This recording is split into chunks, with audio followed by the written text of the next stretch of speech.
Say cheese.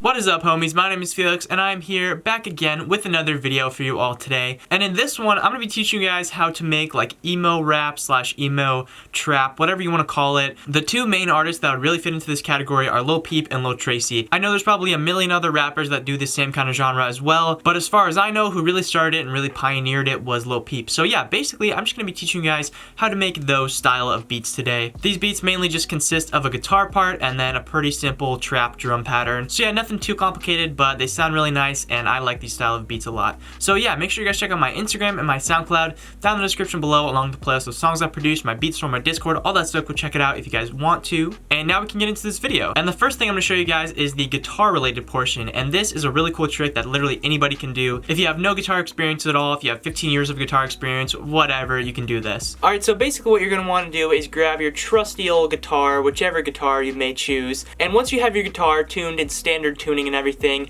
I'm going to show you guys the super simple chord shape that you can move anywhere up and down the fretboard, and it's going to sound like that emo kind of sound that we're going for. So you're basically just going to take your middle finger, put it on the first string, and then you're going to take your first finger and put it one string down and one fret to your left, and then you're going to take your third finger and then put it one fret to your right and two strings down from the top one. So basically you're going to have this kind of shape going on.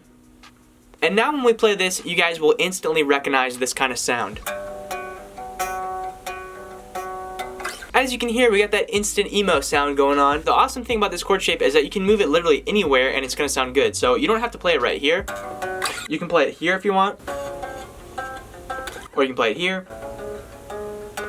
Or even if you want to, you can take this exact same chord shape and move every finger down one string. So now you can play basically the exact same thing, except for instead of playing that low E string, you're starting on the A string now and going down to the G string. So it sounds like this.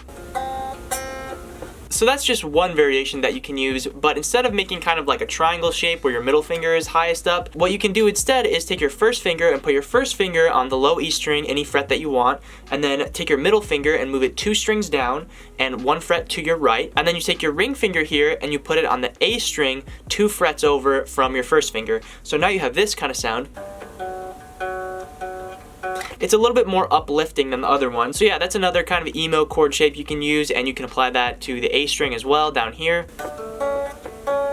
And I think that I like that chord shape a little bit better because what you can do is you can take your pinky finger and essentially do little hammer-ons and pull-offs. So you can go like this.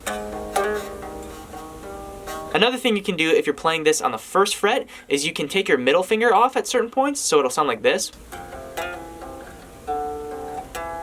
And that just adds another little note you can use in there for the melody, and also you can apply that to if you're using a capo, and basically we have the whole thing but transposed up like for semitones. So basically we have like this now.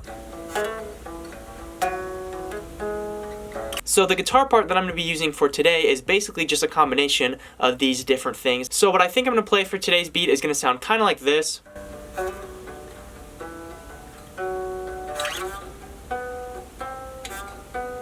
Something along those lines. I'm probably going to be using chords that are similar to that. So basically that's a super easy way that you can do some simple kind of Midwest emo chord shapes. That's what people often call those chord shapes, is like the Midwest emo chords. So yeah, I think that's a nice little life hack that you can use if you know guitar or if you don't know guitar. It doesn't really matter. You can play those kinds of chord shapes and come up with something good. Alright, so now that we're inside of FL Studio, the first thing we're going to do is we're going to go to our mixer and then go to Insert 1 and click whichever thing that our guitar is set up to. If you need a more in-depth tutorial on how to record guitar in FL Studio, you can go to here or here. But yeah, basically we're going to select our guitar insert, and now we have our guitar plugged in, as you can hear. And now what I'm going to do is I'm going to pull up a guitar rig, and if you don't have a guitar rig, don't fret. What you can do is search for some VST plugins that do exactly the same thing as guitar rig. You can search for a few amp simulation VSTs, some chorus VSTs, some reverb, which you have inside of FL Studio already, some compression, some distortion or something like that. And if you find like the right combination of plugins to put on your guitar, you don't even really need guitar rig, but guitar rig just has it all in one place. So I'm gonna be using that today. And when you're picking a preset,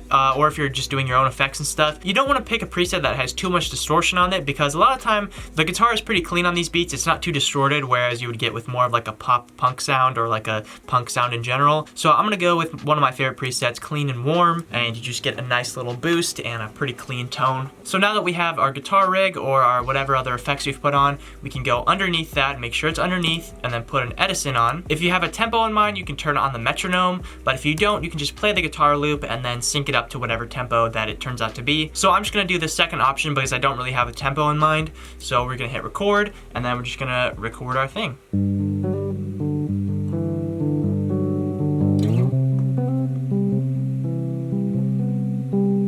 So I think right here, this is kind of what I was going for. So now that we got that and we have it selected and everything, what we can do is we can click on this bad boy right here, click it and drag it into the playlist. And now we can put our guitar away for now, but we might want to record some leads and stuff later on. So just for now, we're gonna put it away. So now what we gotta do is we have to stretch it. And you guys always comment about this when I do this. I do this the hard way. I do this the long way. And there's much more efficient ways to do it. If you drag this into Fruity Slicer or SliceX, I actually like SliceX a lot better. You can do this way faster, but the way that I do it essentially is I double click on this, I change the declicking mode to generic bleeding, then I go up to mode and hit auto, and now I basically adjust this time knob so that it lines up with the lines and lines up with the tempo and everything. And then once we have that lined up, you'll see that this one isn't lined up. So we go to the one that is lined up, cut it with the cut tool, go back to the pencil tool, right click, and then make unique. And now we'll stretch this one.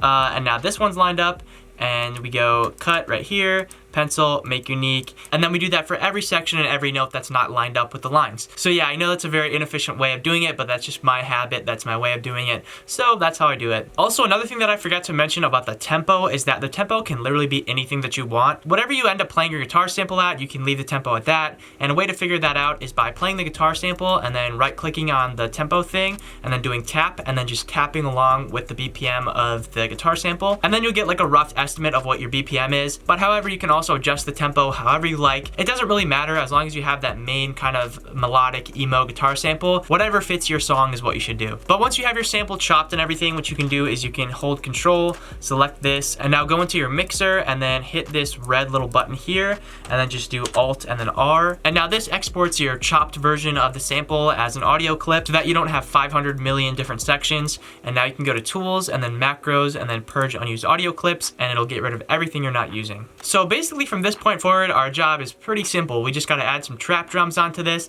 and then we'll be pretty much done. I'm gonna use a few different sounds from this Big Head sample pack, who produced a few songs for Lil Peep, I'm pretty sure. Also, you can just search Lil Peep drum kit or something like that, and you'll find a lot of good sounds in there, or just any basic trap drum kit that you can find on r/drumkits or on freedrumkits.net or something like that. So like I said, with the drums, it's gonna be a pretty simple trap pattern. We're just gonna put our claps right here, and then just copy that throughout the whole thing, and turn up the velocity. And then we can just right click and hit 2 on our keyboard for the hi-hats, and it'll sound like this.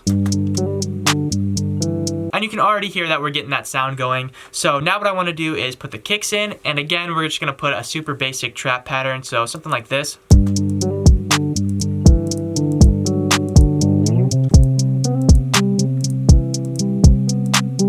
So I think that's pretty good for a kick pattern. I'm just gonna turn the velocities way up so that it hits way harder. And then I'm also going to go into the hi-hats, and then I'm gonna alternate the velocity of every other one just to give it a little bit more human feel and a little bit more bounce. So now what I wanna do is add a few different rolls inside the hi-hat area. And it doesn't really matter how you do these. You can add some higher up rolls, some lower down rolls.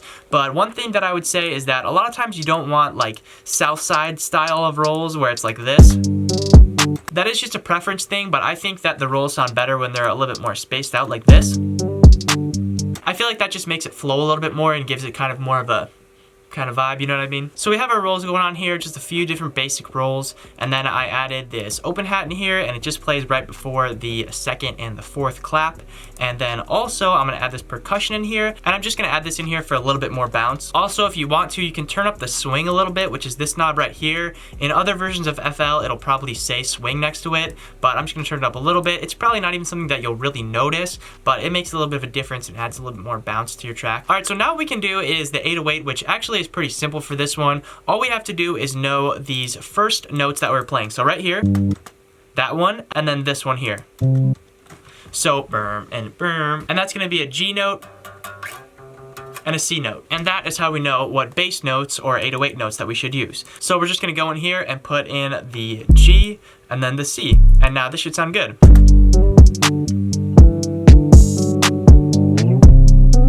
So now we're basically just gonna copy our whole kick pattern, but with the 808 notes instead, and then we'll pretty much have our 808 pattern. So literally this is our 808 pattern, absolutely nothing crazy at all. We just copied the bass notes, and then I also changed it to a spins 808, which, you know, had to go even more basic, but I just thought that would be a cleaner sound than the 808 that I already had. And you hear the spins 808 used in a lot of these beats actually because, you know, like I said, simple trap drums, nice emo sample. So yeah, honestly, at this point in the video, this is pretty much the basics that you're gonna need to know for making these type of beats. Like I said, they're pretty simple, pretty basic, but they do sound nice, and you do get that, you know, Lil Peep type vibe from these. But however, before we do wrap things up, there is a couple more things that I want to do. So obviously I'm gonna mix the beat and everything, and then I'm also gonna add a lead guitar in here. And to be honest, a lot of these beats don't even have a second guitar. A lot of these beats usually just have that main guitar riff that they loop over and over, and then, you know, just call it a day. But you guys know me, I gotta record a little extra something with the guitar. When I record leads and stuff, I basically just like improvise or whatever. I listen for what sounds good with the other guitar sample, and then I just think of a little bit of a lead section based off of the notes that sound good. There's literally no way to describe that makes it sound really fancy. That's literally all I do. Alright, so I just recorded this little guitar lead now, and it sounds kind of like this.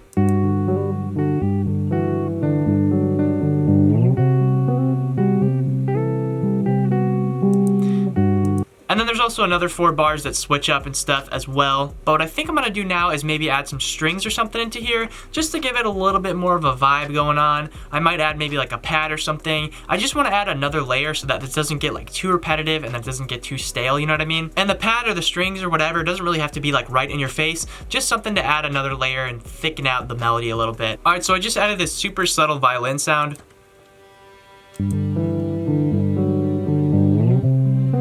And I think that adds a nice touch. It gives it some more depth as far as the melody goes. So yeah, I think that's probably all I'm gonna add for now because you don't wanna overcomplicate things, but you don't want it to be like too simple to where it's like unbelievably simple. So basically what I'm gonna do now is I'm gonna mix the whole track and everything, and I don't usually show my mixing process, but I'm gonna show you guys just like a very basic like skeleton of what I do when I mix. And what I usually do is I'll put a compressor on the guitars. So I'll go to fruity compressor, and then I just turn this down to like 30, and then turn the ratio up to like 2 or 1.5. And then just turn up the gain a little bit, and then put this on vintage. So now that we've got that, what I like to do is maybe put a little reverb on it, like this. And now also, I'll always add an EQ for melodic components. And what we usually do with the EQ is take this and EQ out some of the low end down here. This is a pretty deep guitar sample, so what we have to do is we have to basically drag it to where we can cut out enough low end to where it's not gonna mess with the 808, but it's still gonna sound like the original sample. So we basically just have to listen out for that.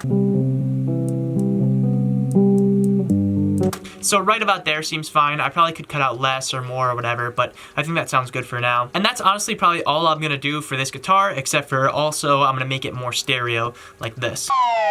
And then we're gonna do basically the same thing with the lead guitar, except for we're probably gonna add some more reverb onto it, and maybe you can add some chorus or, you know, whatever other effects that you want as well. So yeah, now that we've done basically the same thing, I'm going to make the stereo a lot more stereo, because you want your main guitar sample to be stereo, but not like super way out. You want it to be kind of the focus of your mix, so have it be like here, and then have your other stuff be like here, and then have whatever else be wherever else you want it. Also, I should mention that all of this is a preference thing. This is just how I mix. You don't have to mix like this, but you know, whatever you want to do. And then usually with my strings, what I'll do is I'll take a stereo enhancer, wherever that is, and then I'll go to the 4 strings preset, and this just makes it really wide in your headphones and makes it sound really nice. And then what I'm also gonna do for this is add a little bit of reverb, and then I'm going to EQ out a lot of the high end. So yeah, essentially that's all I really do for my mixing process, which is why I kind of cut it out in a lot of my videos, because it's really simple. I just do whatever the track needs. Usually it's some EQing and some reverbing, and then we're pretty much good to go. And I don't touch the drums usually because I always try to pick good samples, good drum samples to start with, so that I don't have to do anything to them later on. So yeah, basically now all we have left to do is lay out this beat, and then we'll be pretty much done. And as usual, when I lay out the beat, I'm just gonna have certain sections where I take out certain instruments and certain drums to give the beat kind of a little bit of a break, and then bring back in those instruments when, you know, the different sections change, just so that the beat doesn't get too repetitive, and so that we can keep a nice little flow going on. All right, so as you can see, I laid out the beat here. I have this little yellow section where I literally just added a second clap right here. So I have one going right here, and then I have have 2, as you can see right there. And then like I said, I've got the different sections with different instruments playing. And then also I have gross beat playing in the beginning like this, which sounds pretty good. And then another thing that I'm gonna do, the last thing that I'm gonna do, is I'm gonna take this right here, click it in here, and then I'm gonna do right click, make unique, and then I'm gonna pitch this down 1200 cents. And this basically just makes a really low down section that sounds like this. And we can have that play at different points to make the beat sound more unique and, you know, give it some different variation and stuff here and there. But yeah, so that's pretty much going to do it for me in this video. I hope you guys enjoyed this one. I hope you're able to learn a thing or two about these emo rap, emo trap type beats. If you have any questions or anything, leave a comment down below and hopefully I'll be able to help you out. Make sure you guys check out my Instagram and my SoundCloud down in the description below, along with the playlist of songs I've produced, my Beatstorm, my Discord, all that stuff. Go check it out if you guys want to. And I will see you guys next time.